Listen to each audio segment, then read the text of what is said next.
سڵاتان لەبێ خوێندکارانی خۆشەویست، خۆشحاڵم لە وانەیەکی نوێ لە چاپتەری چوارەم بە ئازوو خۆشەویست شادەبمەوە. وانەیە ئەم جارەمان بە سیۆرمێک دەست پێ یەکەین. Theorem, every component of a topological space X و tau is closed. هەموو کۆمپۆنێنتی topological space X و tau closed. واتە هەرچی کۆمپۆنێنتمان هەبوو closed پێویستەکە پروفیکەن ئەم سیۆرمە. پروف دەست پێکەین بەوەی کە وای دانین سێتێکمانەیەکەوە سەبسێتە لە X و tau هەروەها کۆمپۆنێنتە. Let A be a component of a topological space X و tau. ئێستا ئێمە ئەیەکمان وەرگرتووە کەوا چییە؟ کۆمپۆنێنتە لە سەر تۆپۆلۆجیکال سپێسی X و tau. بزانین ئایا توانین بیسەلمین ئەم ئەیە کلۆسە یاخود نا، چونکە پێویستە کاسە بیسەلمین ئەم ئەیە کلۆسە و کاتە توانین بڵین هەموو کۆمپۆنێنتێکە بێتە کلۆس، بۆ چونکە ئێمە ئەم ئەیەمان بە هەڕەمەکی وەرگرتووە نازانین کە ئەم ئەیە چییە، بۆیە ئەگەر ئەم ئەیە ببێتە کلۆس یعنی هەموو کۆمپۆنێنتێکی تۆپۆلۆجیکال سپێسی X و tau چییە؟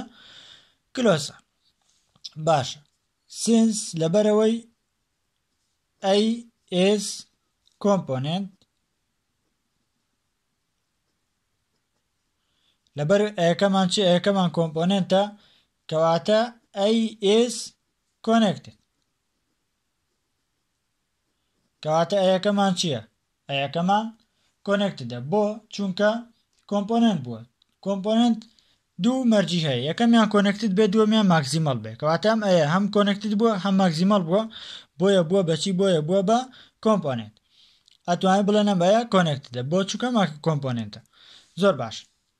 ئێستا ئەگەر ئەیەکە کۆنێکتد بێ، ئەگەر ئەیەکە کۆنێکتد بێ then by theorem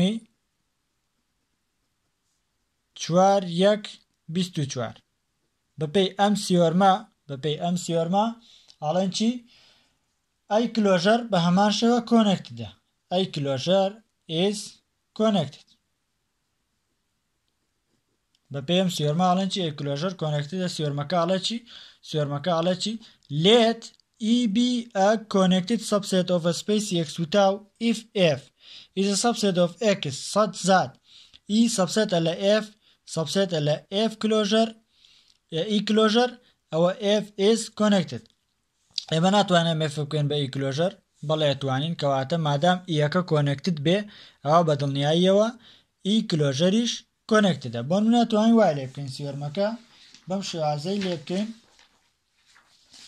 ئەتوانین بەم شێوازەی لێ بکەین بڵێن E سەبسێتە لە E closure و هەروەها ئەمیش سەبسێتە لە E closure. توانین ئێفەکە بکەین بەم چییە؟ بەم E closure. کەواتە گەر E کۆنێکتد بێ سەبسێت بێ لە E closure ئەوە E closureیش کۆنێکتدە. بۆیە لێرە ئاڵێن چی؟ بۆیە لێرە ئاڵێن ئەی کلۆژەر بە هەمان شێوە چییە؟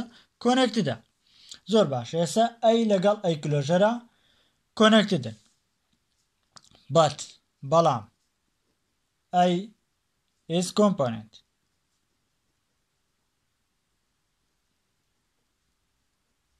بەڵام ئەیەکەمان چییە؟ ئەیەکەمان کۆمپۆنێنتە. ئەگەر ئەیەکەمان کۆمپۆنێنت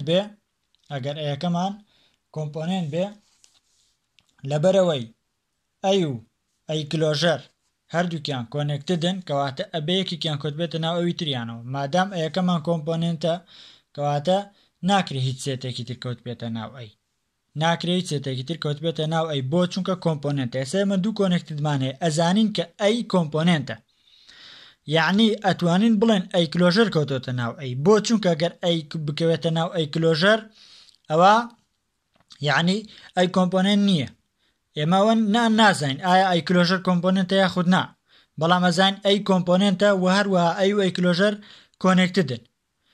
مادام ئەیەکە کۆمپۆنێنتە ئەی و ئەی کلۆژەریش کۆنێکتدن، کەواتە بێ ئەی کلۆژەر بکەوێتە ناو ئەی، ئەبێ ئەی کلۆژەر بکەوێتە ناو ئەی. لێرەواڵێن ئەی کلۆژەر سەبسێتە لە کێ؟ سەبسێتە لە ئەی. ئەی کلۆژەر سەبسێتە لە ئەی بۆ چونکە ئەی کۆمپۆنێنتە. ئەی کۆمپۆننتە ناکرێت کەوت بێتە ناو سێتێکی تر بەڵام ئەکرێت سێتێکی تر کەوت بێتە ناو ئەی لەسەر لێرە ئەی کلۆژە سەبسێتە لە ئەی بەڵام we have always ئەی سەبسێتە لە ئەی کلۆژە ئەی چییە؟ ئەی سەبسێتە لە ئەی کلۆژە توانین بڵێ ناوی بنێنی کوێشنی وەن مەش ناو بنێنی کوێشنی دوو by یەک and دوو بە پێم دوو ئیکوێشنە ئەڵێن چی ئەی یەکسانە بە ئەی کلۆژەر ئەی یەکسانە بە ئەی کلۆژەر مادام ئەی یەکسانە بە ئەی کلۆژەر کەواتە ئەڵێن ئەی is closed کەواتە ئەیەکەمان چییە؟ ئەیەکەمان کلۆسدە بۆ چونکە یەکسان بووە بە چی یەکسان بووە بە ئەی کلۆژەر so every component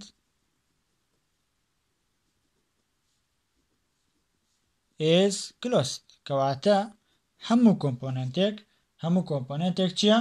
هەموو کۆمپۆننتێک کلۆسە زۆر باشە دوایەوە کوێشنێکمانەوەت پرسیارێکمانەیەڵێ چی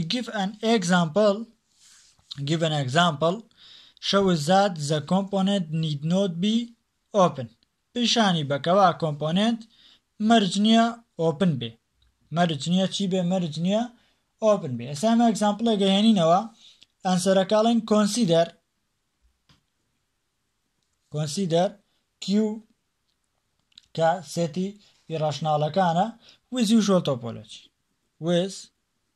usual topology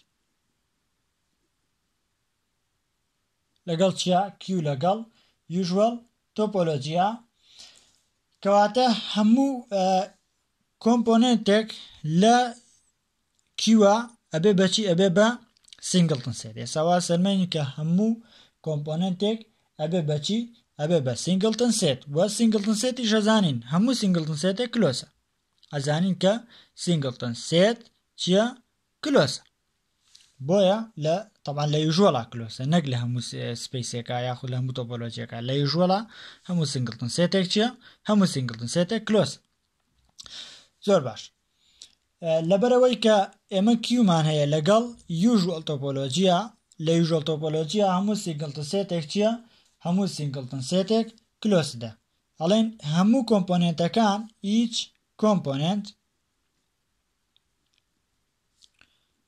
of q هەچی کۆمپۆننتمان هەبێ لە کیوە سینگلتن سێتە is singleton set ئەگەر بتوانین ئەمە بسەلمێنین کە هەموو کۆمپۆننتێک لە کیوە سینگلتن سێتە ئەوە چییە؟ ئەوە وەکوە سەلمان دەبێتمان کە ئەو کۆمپۆننتەی هەمانە کلۆسە بۆ چونکە سینگلتن سێت لە یوژوەل تۆپۆلۆجیە هەمیشە چیە هەمیشە کلۆس that is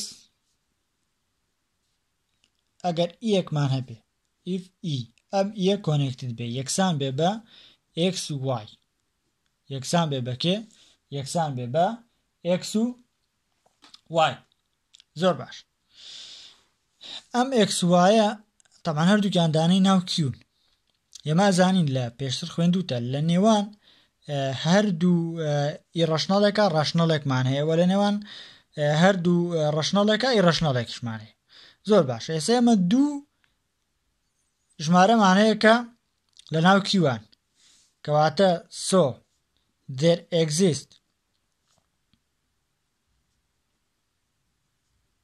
کەواتە چیمان هەیە کەواتە there exist زێتێکمان هەیە دانەیە لە کیوستار سەد زات ئەم زێتە ئەکەوێتە ناو کیو ئەکەوێتە ناو ئی ئەم زێتە ئەکەوێتە ناو ئی واتە ئەکەوێتە نێوان چیەوە واتە ئەکەوێتە نێوان x y واتە چی واتە ئەم زێدەی کە هەمانە ئەکەوێتە ناو x و y بۆ چونکە لە نێوان هەردوو ئیڕەشنەڵێکە ڕەشنەڵێکمانەیە لە نێوان هەردوو ڕەشنەڵێکە ئیڕەشنەڵێکمانەیە ئێستا ئێمە سێتەکەمان ڕاشناڵە کەواتە لە نێوان ئەم دوو ژمارەیە بەدڵنیاییەوە ئیڕەشنەڵێکمان هەیە کە بریتیە لە چی کە بریتیە لە زێت زێن کەواتەڵێن ئەم ئیەی کە هەمانە ئەم زێتە ئەیکا بە دوو بەشەوە ئەیکا بە چی ئەیکا بە دوو بەشەوە ئەم زێتە ئیکا بە دوو بەشەوە ئەڵێن یەکەمان یەکسانە بێ بە چی یەکسانە بێ بە x هەتاوەکو z یونیەنی z هەتاوەکو y. طبعا ئەزانین ئەم دوو سێتە هەردووکیان چین ئۆپنن، هەردووکیان ئۆپن سێتن لەکوێ لەناو usual topology. مادام بە یونیەنی دوو disjoint open set نووسراوە ئینتەرسێکشنی ئەم دوانەش طبعا ئەکاتە فای چونکە x هەتاوەکو z بەشێکە و z هەتاوەکو y بەشێکی ترەکە هیچیان هیچ ئلیمێنتێکی ئەوی تری تیان نییە کەواتە e is disconnected بۆ لەبەرەوەی کە ئەم ئیە بە یونیەنی دوو disjoint open set نووسراوە کەواتە یەکەمان چییە؟ یەکەمان disconnectedە.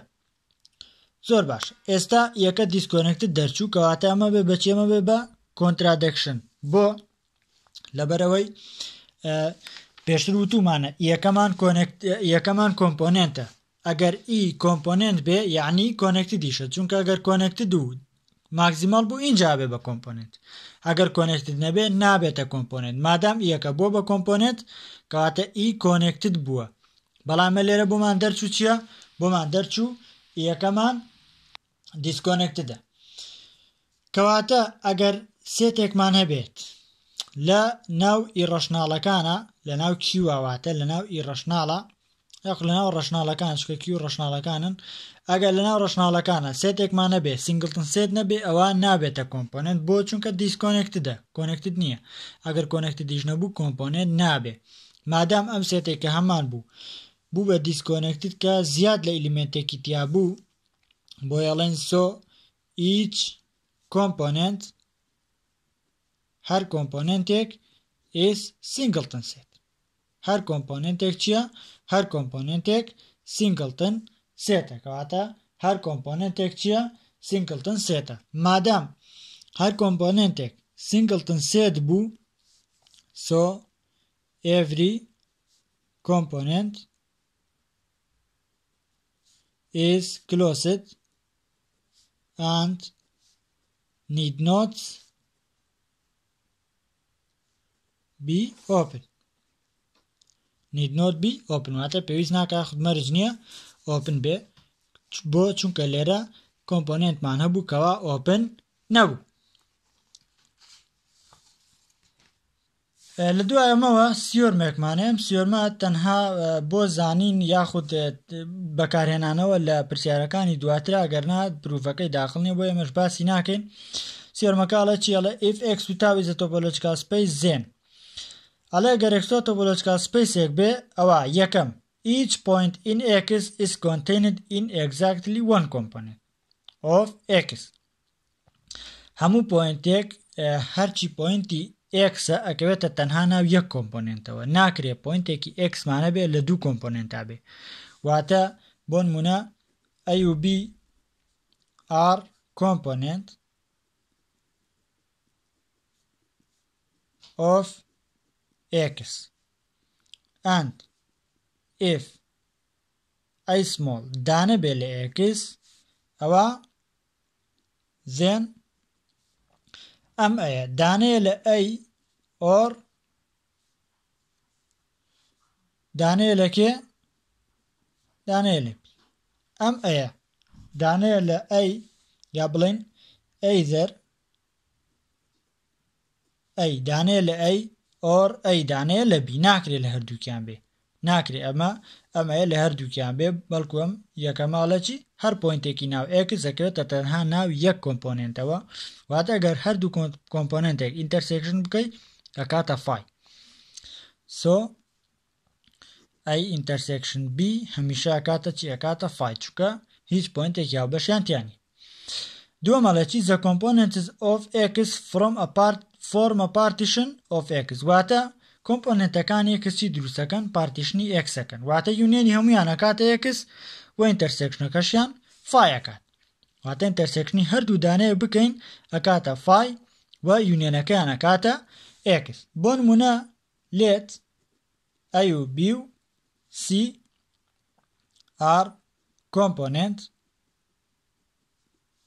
of x. با A و B و C کۆمپۆنێنتی x بن then ئەوە A union B union C یەکسانە بە کە یەکسانە بە x ئەم پێناشەی پارتیشنە یەکسانە بە x و A intersection B یەکسانە بە phi یەکسانە بە phi و A intersection C یەکسانە بە phi و هەروەها B intersection C یەکسانە بە چی یەکسانە بە phi ئەمە پێناسەی پارتیشنەواتە یونیۆنەکەیان x دروستەکە intersection هەردوو دانەیەکیان وەرگرین چیەکە phiەکات سێمەڵێکی each connected subset of x is contained in a component of x واتە هەر connected سێتێکی ناو x ئەکەوێتە ناو کۆمپۆنێنتێکی x ئەوە ئەگەر نەبوو بوو بە کۆمپۆنێنت هەر کۆنێکتدێکمە بێن نەبێت بە کۆمپۆنێنت یعنی کەوتۆتە ناو سێتێکی ترەوە چونکە ئەگەر نەکەوێتە ناو سێتی ترەوە ئەوە بێ بەچی ئەوە بێ بە کۆمپۆنێنت خۆشی بەڵام ئەگەر هاتوو کۆنێکتد بوو کۆمپۆنێنت نەبوو ئەو بەدڵنیاییەوە کەوتۆتە ناو کۆمپۆنێنتێکەوە چوارەمەڵەکی each connected subset of x which is both open and closed is component of x هەر connected subsetێکی x open بێ و closed بێ ئەوە بێ بە کۆمپۆنێنت هەر open subset هەر subsetێکی x open بێ و closed بێ واتە هەم open بێ هەم close بێ ئەوە ئەبێ بە کۆمپۆنێنت ئەمە هەموو شتانە بوو کە لەسەر کۆمپۆنێنت هەمان بوو دوای ئەمە ئینشاءالله ئەچینە سەر لەوانەی داهاتووە ئەچینە سەر هێردیتەری پرۆپەرتی تۆپۆلۆجیکال پرۆپەرتی یاخود هێردیتەری پرۆپەرتیشی پێوترێکە ئەمەیان باس لە گواستنەوەی پرۆپەرتیەکات لە تۆپۆلۆجیەکەوە بۆ تۆپۆلۆجیەکی تر لە ڕێگەی فانکشنێکەوە لەوانەی داهاتووە ئینشاءالله باسیەکە